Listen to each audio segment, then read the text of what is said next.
নেই তার দলের যেসব নেতার বিরুদ্ধে হত্যা ও মানবতা বিরোধী অপরাধ সহ অন্যান্য অপরাধের অভিযোগ রয়েছে তাদের বাংলাদেশের আদালতে বিচার করা হবে। বৃহস্পতিবার 20 মার্চ 2025 ঢাকায় ইন্টারন্যাশনাল ক্রাইসিস গ্রুপের প্রতিনিধি দলের সঙ্গে বৈঠকে এই কথা বলেছেন প্রধান উপদেষ্টা।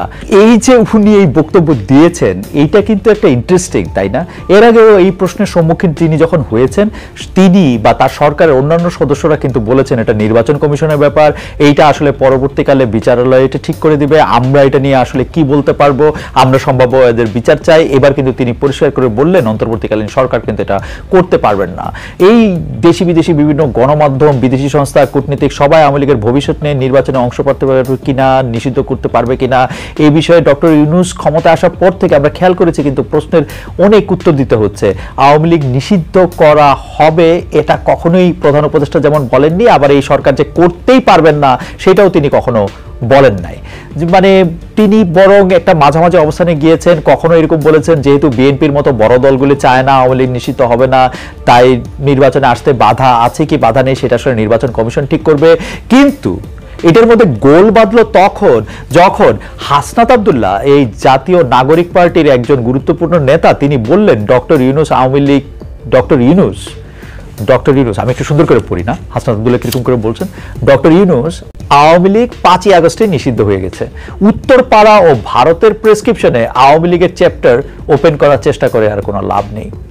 উত্তরপাড়া আর ভারতের প্রেসক্রিপশন, এই উত্তরপাড়া আর ভারতের প্রেসক্রিপশনটা তো আমরা আসলে ভারত এরকম বলতেছে নতুন নির্বাচনী দল আসলে তাদের সাথে কথা বলবে, তাদের সাথে সম্পর্ক স্বাভাবিক হবে। আর উত্তরপাড়ার প্রেসক্রিপশন নিয়ে এই যে ওই ডক্টর মোহাম্মদ ইউনূসকে উদ্দেশ্য করে তিনি যেটা বলছিলেন তার মানে হাসনাত আব্দুল্লাহ যেটা বলছিলেন সেই হাসনাত আব্দুল্লাহ ওই পোস্টার দেওয়ার 1 ঘন্টা পরই বড় আরেকটা পোস্ট দেন। সেখানে তিনি অভিযোগ করেন আওয়ামী লীগের প্রত্যাবর্তনে সেনাবাহিনী থেকে সহযোগিতা করা হচ্ছে। এই নিয়ে হাসনাতদের নাকি তিনি একটা টাইমলাইনও দেন, 11 মার্চ ক্যান্টনমেন্টে বৈঠক করবে সেনাবাহিনী, সেখানে বৈঠক করে সেনাবাহিনী, আসলে বৈঠক করে ফেলছে। মানে 11 মার্চের ঘটনাটা আমরা একটা 20 মার্চ এটা একটা ফেসবুকে একটা পোস্ট দেখছি যেখানে হাসনাত আব্দুল্লাহ বলছেন যে সেখানে আওয়ামী লীগ ছোট আওয়ামী লীগকে একটা শুদ্ধ বা একটা ভালো আওয়ামী লীগকে বাছাই করা হচ্ছে। সব মিলিয়ে অনেকগুলি বিরোধী দলের কথা বলা হচ্ছে সংসদ নির্বাচনে, সেটা মেনে নেওয়ার জন্য প্রস্তাব দেওয়া হচ্ছে। আসন কয়টা হবে না পাবে না পাবে সেটা নিয়ে কথা বলছে। তাহলে কি একটা সাজানো ছক করা নির্বাচন হতে চলতেছে? হাসনাত আব্দুল্লাহ যেহেতু বলতেছেন তাই তা নিয়ে আরো ব্যাখ্যা দেওয়া উচিত।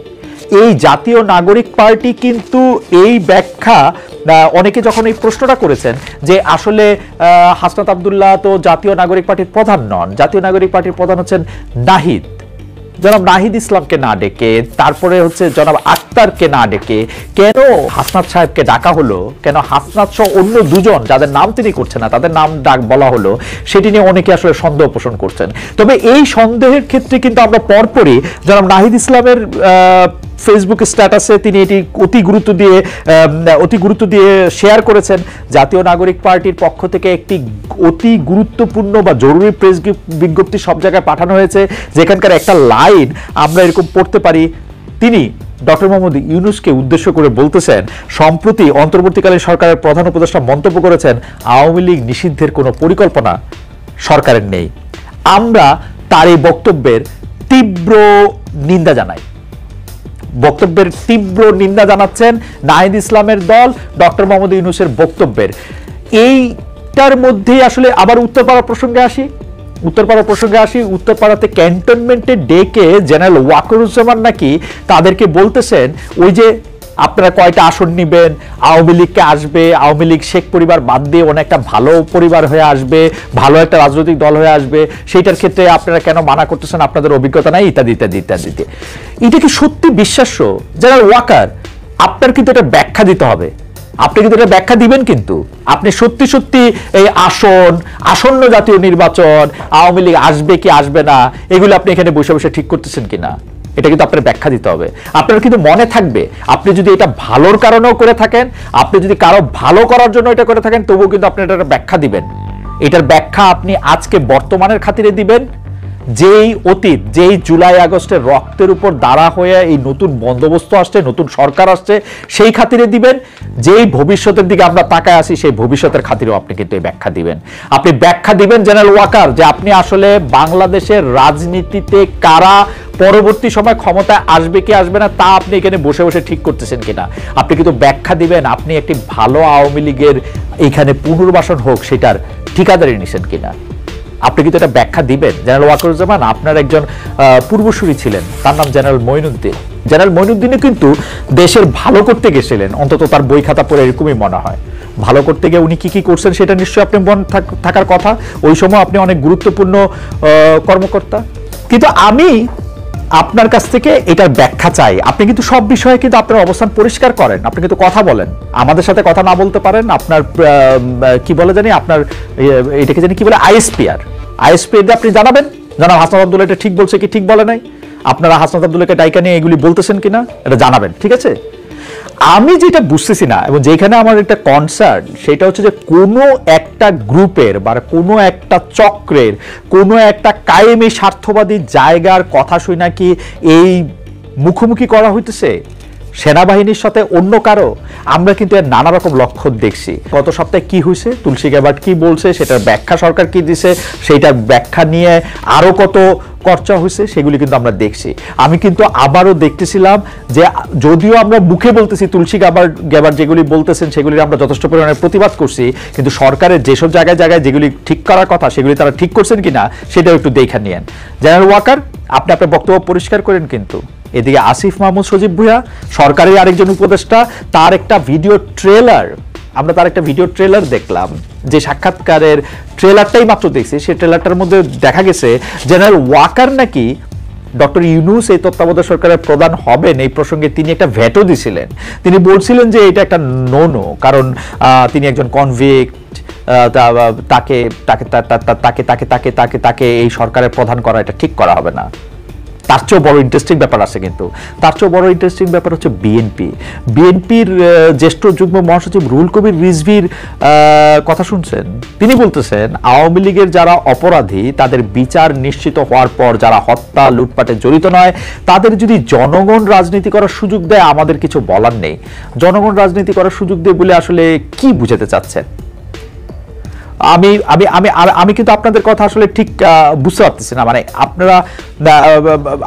আপনারা কি চাচ্ছেন? মানে এই আওয়ামী লীগ নিয়ে সমন্বয়করা যেমন কঠোর অবস্থানে, বিএনপি যে তেমন কঠোর অবস্থানে নাই, সেটার কি কোনো একটা নির্দিষ্ট কারণ কি আছে আসলে, নাকি শত্রু বন্ধু এই ফর্মুলাতে এখন সমন্বয়করা শত্রু, এখন সমন্বয়কদের শত্রু হচ্ছে আওয়ামী লীগ, তারা আপনার কিছুটা বন্ধু?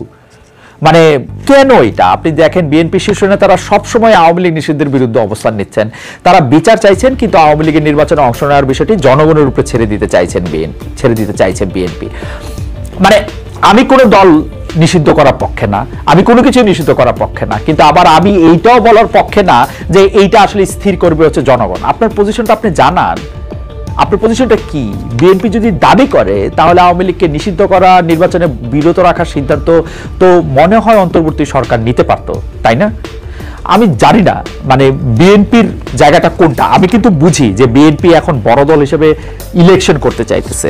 এখন যখন একটা বড় দল ইলেকশন করতে চায়, একটা বড় দল যখন ইলেকশন করতে চায়, তখন বড় দলটার যদি মনে হয় আমরা ইলেকশন করতে পারতেছি না, কারণ এই সরকারের মেয়াদ 3 বছর 4 বছর বা আরো 2 বছর 3 বছর এরকম থাক, এইটা চাইতেছে কেউ যদি এই বিএনপি মনে করে যে এই জাতীয় নির্বাচনে করতে অন্তর্বর্তী সরকার গড়িমসি করছে, কিংস পার্টির পক্ষে সরাসরি অবস্থান নিচ্ছে, তাহলে বিএনপির অবস্থাটা কি হওয়া উচিত?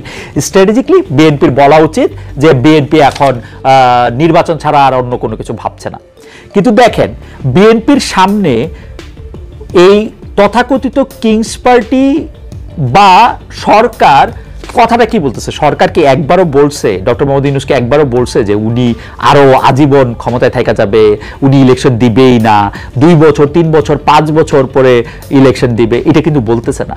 তারা বলতেছে সংস্কারের কথা। এই জায়গাটা আমার কাছে একটু ইন্টারেস্টিং লাগে।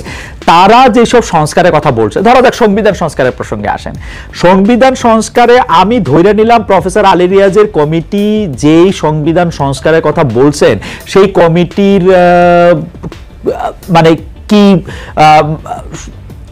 সোজা কথা বলতে যে তাদের সেই যোগ্যতা আছে কিনা, তারা সেই অভিজ্ঞতা আছে কিনা, তাদের সেই লয়ালিটি এটা আছে কিনা, এটা আপনারা প্রশ্ন তুলতে পারেন।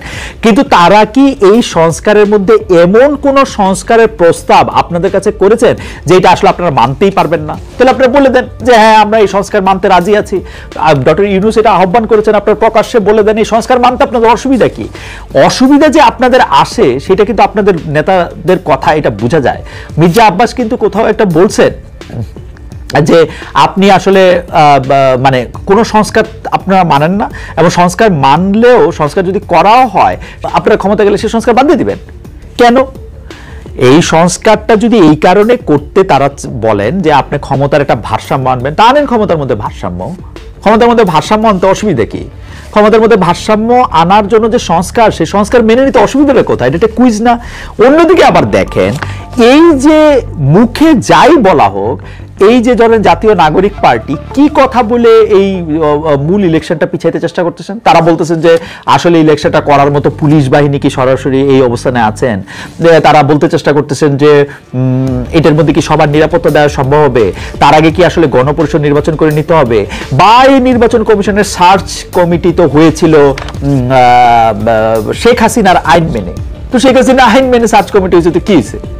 নির্বাচন কমিশনটা শেখ হাসিনা যে আইন করে গেছে সেই আইনে নির্বাচন কমিশন করে গেলে কি নির্বাচন কমিশনের মাধ্যমে ইলেকশন ম্যানিপুলেশন করা সম্ভব? আর যদি এটা সম্ভব হয় তাহলে সেই ম্যানিপুলেশনটা কে করবে? দলে তো আছেন আপনারা, এবং আপনারা যাকে নিয়োগ দিয়েছেন বলে সে নিজের মুখে স্বীকার করছেন সে ডক্টর মোহাম্মদ ইউনূস। তো আপনারা তো অবশ্যই সবার আগে আপনারা চাইবেন যে ইলেকশনটা হোক, যদি ম্যানিপুলেশনও হয়। কি জন্য আপনারা এটা মানা করতেছি সেটাও বুঝতেছি না। বিএনপি কেন সংস্কারের কথা উঠলে বিএনপির গায়ে জ্বর আসে সেটাও বুঝতেছি না। মানে এই যে আপনারা একটা ঝগড়া মারামারি একটা এমন অবস্থা সৃষ্টি করে রাখছেন সেটা কেন সেটাও আমি বুঝতেছি না। আমারে আপনি কইতে পারেন যে আমি অত্যন্ত সরলভাবে এগুলি বলে যাচ্ছি, এর ভিতরে ভিতরে অনেক কথা আছে। ভাই আবার আসেন ভিতরে ভিতরে কথাগুলির সমীকরণের মতো করে সাজাই। বিএনপি কি চায়? বিএনপি ইলেকশন চায়।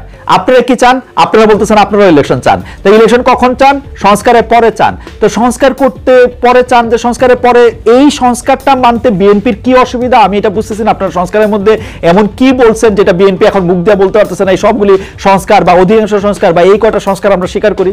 আর আপনাদেরও বা কি সমস্যা? আপনারা যদি মনে করেন নির্বাচন কমিশনের মধ্যে থেকে যে নির্বাচন কমিশন আছে সেই নির্বাচন কমিশনে ম্যানিপুলেট করা সম্ভব, ভাই পাওয়ারে তো আপনারা। আর কেমনে ম্যানিপুলেট করা সম্ভব? আপনারা সব জায়গায় মনে করেন, এই যে একটু আগে বললাম যে হ্যাঁ সেনাপ্রধান যেটা বলছেন আপনাদের দায়িকা নিয়ে যদি এগুলি বলে থাকেন খুবই অন্যায় কাজ করছেন। এদিকে আমি মনে করি হাসনাত আব্দুল্লাহ একদম ঠিক আছে যে সেনাপ্রধানের কথা উনি শুনেন নাই। আবার পাশাপাশি আপনারা যে সব কিছুর মধ্যে আওয়ামী লীগের ভূত দেখতেছেন, আওয়ামী লীগ কি এত শক্তিশালী দল? অনেক সময় যে মনে করতেছেন আওয়ামী লীগ ফিরা আইসা এই করবে সেই করবে। আওয়ামী লীগ বাংলাদেশের রাজনীতিতে মানে আমি প্রথম বলবো না, সর্বতভাবে প্রত্যাখ্যাত একটা দল আওয়ামী লীগের কাছে প্রত্যাখ্যাত। আমি কয়েকদিন আগে আওয়ামী লীগের লোকজনের স্ট্যাটাস দেখতেছিলাম, তারা একে একে নাম করে শেখ হাসিনার আশেপাশে যে 4-5 জন আছে তাদের কথাও তারা বলতেছিলেন যে তাদের কারণে আজকে এই অবস্থা হয়েছে। সেই আওয়ামী লীগের নিয়ে এত ভয় পাওয়ার কি আছে? ইলেকশনের আগে আপনারা বলতেছেন যে ধরেন গণপরিষদের নির্বাচন হইতে হবে বা গণপরিষদ নির্বাচন পাশাপাশি হইতে পারে, এগুলি সবই ভালো কথা। কিন্তু এই সবগুলি ভালো কথার মধ্যে সবগুলি ভালো কথার মধ্যে প্রবলেমটা কোন জায়গায় জানেন? অনেকগুলি খারাপ কথাও মিশা থাকে। কতদিন আগে আমরা দেখলাম জনাব আসিফ মাহমুদ সজীব ভাইয়া আপনি নাকি নিয়োগ দিতেছেন প্রশাসক আপনার পছন্দে, পরে আবার আপনার একটা ফেসবুক স্ট্যাটাস দেখতেছি যে আপনি এটা দেন নাই। আপনারা নাকি ওয়াসাতে লোক নিয়োগ দেন গো ভাই গো বোনরা, আমার ওয়াসাতে লোক নিয়োগ দেন টাকা নিয়া তদবির কইরা। এইটা যে আপনারা করতেছেন কি করতেছেন না এটা আপনারা পরিষ্কার করেন, এবং দয়া করে এগুলি আর কইরেন না, এগুলি কইরেন না। কারণ সন্দেহটা দেখা দেয় কখন?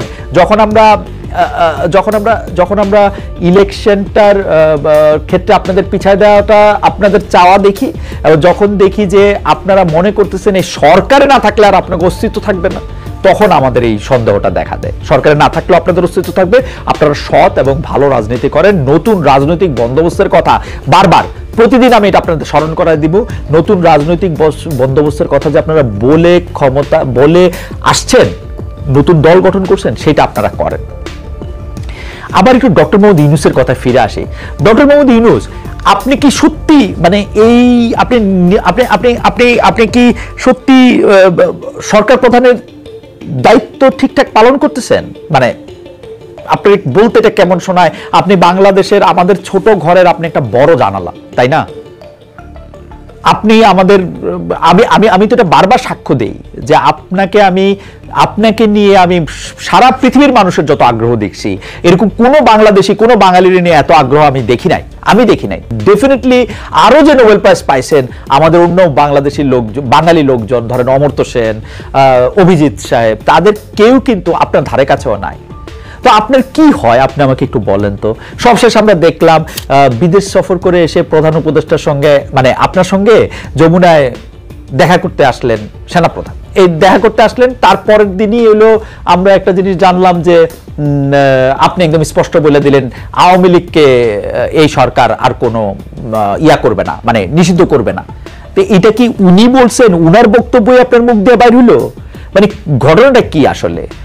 যেমন আমরা নাহিদ ইসলামের দল থেকে যে প্রেস রিলিজ দেয়া হয়েছে, সেই প্রেস রিলিজের মধ্যে কিন্তু স্পষ্ট করে নাহিদ ইসলামের প্রেস রিলিজ থেকে বলা হতেছে আওয়ামী লীগ কর্তৃক সংগঠিত পিলখানা হত্যাকাণ্ড, শাপলা হত্যাকাণ্ড, আগ্রাসন বিরোধী আন্দোলনে হত্যাকাণ্ড, গুম, ক্রসফায়ার, ভোট ডাকাতি সহ জুলাই হত্যাকাণ্ডে বিচার প্রশ্নে কার্যকর অগ্রগতি দৃশ্যমান হয় নাই। উনি বলতেছেন দৃশ্যমান হওয়ার আগে রাষ্ট্রের দায়িত্বশীল পদ থেকে এই ধরনের বক্তব্য অনাকাঙ্ক্ষিত। আপনার বক্তব্যকে অনাকাঙ্ক্ষিত বলা হচ্ছে নাহিদ ইসলামের যে দল জাতীয় নাগরিক পার্টির দলের প্রেস রিলিজে। আসিফ মাহমুদের কথা বলতেছিলাম। আসিফ মাহমুদ, সজীব ভুঁইয়া প্রথমা থেকে জুলাই আন্দোলন নিয়ে একটা বই আসছে, সেখানে কিছু প্রকাশ্যে মানে কিছু অপ্রকাশ্য বিষয় আসছে। সেখানে 5 আগস্ট হাসিনা সরকারের পতনের পর সমন্বয়কেরা তারেক রহমানের সঙ্গে বৈঠক করেছিলেন, তখন তারেক জিয়া নাকি 3 মাসের মধ্যে নির্বাচন আয়োজন করবে এমন একটা অন্তর্বর্তীকালীন সরকারের দাবি করেছিলেন। ইন্টারেস্টিং না? 5 আগস্ট আপনারা গিয়ে একটা বৈঠক করলেন, সেই বৈঠকে কে আসে কে নাই সেটা নিয়ে কার ছবি আপনি বাদ দিছেন সেইটা নিয়েও আসলে কথা উঠলো। আপনি তারপরে হচ্ছে তারেক সাহেব আপনাদেরকে 3 মাসের মধ্যে ওই ইলেকশন করবে এরকম একটা দলের কথা এটা আপনাকে বললো। এটা আপনি মানে এটা আপনাদের মুখে আপনার এই বই বাইর হওয়ার আগে আমরা শুনি নাই। এর কারণ মানে এটা কি হইতে পারে? এটার কারণ বলেন তো। জাতীয় নাগরিক পার্টির আহ্বায়ক নাহিদ ইসলাম বলতেছে নির্বাচন করতেই আমরা রাজনৈতিক দল গড়ে তুলেছি, আর এই নির্বাচন হতে হবে গণপরিষদ নির্বাচন, কারণ গণপরিষদ নির্বাচন ছাড়া নতুন সংবিধান বা সংবিধানে মৌলিক সংস্কার সম্ভব নয়। এইটা একটা ইন্টারেস্টিং পয়েন্ট না? ধরুন গণপরিষদের একবার আমরা শুনছি যে আপনারা দাবি করতেছেন যে গণপরিষদের নির্বাচন আর জাতীয় সংসদের নির্বাচন আপনারা একসঙ্গে করেন, আরেকবার আমরা দাবি করতেছেন যে গণপরিষদের নির্বাচন এখন আগে করেন যেখানে সংবিধানের মৌলিক সংস্কার করতে হবে। গণপরিষদের নির্বাচন যদি আপনি এখন করেন এবং সংবিধানের মৌলিক সংস্কারগুলি যদি আপনারা করেন, এটার মধ্যে তো বছরখানেক টাইম নেবে, তাই না? বছরখানেক, তারপর আরো 1.5 বছর, তার মানে 2 বছর আরো এই সরকার থাকুক, এইটার প্রেসক্রিপশন আপনারা দিতেছেন, তাই না? এইটার কারণ কি? মানে এটার কারণ আমাকে ইয়ারা যেটা বলে সেইটা কি কারণ? মানে আপনারা আর একটু বেশি সময় চান, আর একটু বেশি সময় থাকলে আপনারা আরেকটু বেশি একটু নিয়োগ দিবেন, আর একটু বেশি আপনারা ইফতার পার্টি করবেন, আপনাদের কে টাকা দেয় সেইটা একটু আপনারা গোপন রাখবেন, এটা কি কারণ? 20 মার্চ বৃহস্পতিবার সন্ধ্যায় বরিশালে জাতীয় নাগরিক পার্টির নেতাকর্মী ও স্থানীয় গণ্যমান্য ব্যক্তিদের সঙ্গে মত বিনিময় করতে গিয়ে আপনি তো এই কথা বলছেন। আপনার কিন্তু মনে আছে আপনারা যখন এখানে গেছেন অনেক লোক কিন্তু আপনাদের মানে আমি যদি সরলভাবে বলি, অনেক লোক কিন্তু আপনাদের কথা এখন পছন্দ করতেছে না। মানে এই গণপরিষদ নির্বাচনের দাবি আপনারা করলেও এই দাবিটা আপনারা যতটা মানে আগ্রহ নিয়ে করতেছেন, আর কারোর মধ্যে এই আগ্রহ দেখছেন? যদি এখন গণপরিষদ নির্বাচন করেন, ধরুন গণপরিষদ নির্বাচন করতে করতে ডিসেম্বর, তারপর আপনারা আরো 1 বছর লাগলো, তার মানে 2026 পুরোটা, তারপরে হচ্ছে 2026-এর পরে 2027-এর ফেব্রুয়ারি মার্চে গিয়ে আপনারা ক্ষমতা ছাড়লেন, তারপরে একটা ইলেকশনের তফসিল গঠন হলো, 2028-এর দিকে আপনারা নির্বাচনটা চান না, তার মধ্যে অন্যান্য সংস্কারও হইলো, তাই না? আপনাদের এই জিনিসটা আমার পছন্দ হইতেছে না। এই জাতীয় নাগরিক পার্টির আমি এই কথা বলি, আপনাদের এই জিনিসটা আমার আসলে পছন্দ হইতেছে না। আপনাদের এই জিনিসটা নিয়ে আমার সিরিয়াস আপত্তি আছে। বিএনপি কে আমি বলি এই যে বড় দল, বড় পার্টি, আপনাদের আর কি কি হইতে হবে আমি এটা জানি না। আপনাদের নেতা লন্ডনে বৈশা থেকে আপনাদেরকে বিভিন্ন রকম বাণী দিচ্ছে, সেই বাণী আপনারা শুনতেছেন, কিন্তু আমার কাছে মনে হয় যে তিনি এখন দেশে আসুন, একটা রাজনীতিতে একটা প্রত্যক্ষ অংশগ্রহণ করুন। তার সকল মামলা টামলা ইত্যাদি উঠে গেছে, এখন আর তার এটা বলার আর কোনো জায়গা নাই। এবং যেসব সংস্কারের কথা বলা হচ্ছে, এই সংস্কার আমরা করব না, এই সংস্কার আমরা মানব না, এইসব কথা না বলে এই সংস্কারগুলি করে প্লিজ। সবশেষ আমি জেনারেল ওয়াকারুজ্জামান, 4 স্টার জেনারেল, সেনাপ্রধান, আপনাদের বলতে চাই, আপনি রাজনীতিতে নাক গলানো, মাথা গলানো, চোখ গলানো এগুলি বন্ধ করেন। এইখানে আওয়ামী লীগ এসে রাজনীতি করবে না করবে না, একটা ভালো আওয়ামী লীগ হবে, একটা খারাপ আওয়ামী লীগ হবে, একটা তৃণমূল আওয়ামী লীগ হবে, শেখ পরিবারের বাদ দিয়ে আওয়ামী লীগ হবে, সেগুলি কিন্তু আপনার দায়িত্ব না। আমি আবার বলি, জেনারেল ওয়াকারুজ্জামান, এগুলো আপনার দায়িত্ব না। আপনি এই যে দায়িত্ব আপনার না, এই দায়িত্ব আপনি নিয়েন না। আর প্রফেসর মোহাম্মদ ইউনূস, আপনারে বলি যে আপনি একটু ঠিক করেন।